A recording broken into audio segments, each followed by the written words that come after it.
Discipline is one of the first tools we reach for as parents, and also one of the easiest to misuse. Many of us look back and wonder whether strict rules or harsh words left invisible bruises on our children's sense of self. We can't rewrite yesterday, but we can decide what discipline will mean in our homes from now on. When you reflect on your own work habits, do you perform better under threats or when you're trusted to weigh the reasons and act on your own judgment? Children are no different. Discipline that relies on compulsion hijacks the very autonomy we hope to cultivate.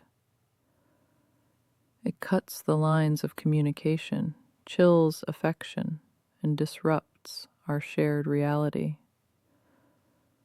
In contrast, guidance that invites participation, how would you solve this? Opens a channel where understanding and connection thrive together. A practical test is to pause before reacting and ask, is this important? A spilled glass of milk is inconvenient, but is it a crisis? Cleaning it up with a steady voice and a gentle reminder about steadiness often teaches more than an outburst ever could. By conserving our intensity for genuinely significant moments, we model proportionality and show our children they are safe even when mistakes happen. Words matter. Phrases like control yourself, stop crying, or do what you're told install scripts that may run long after childhood. Over time, those scripts can crowd out independent thought.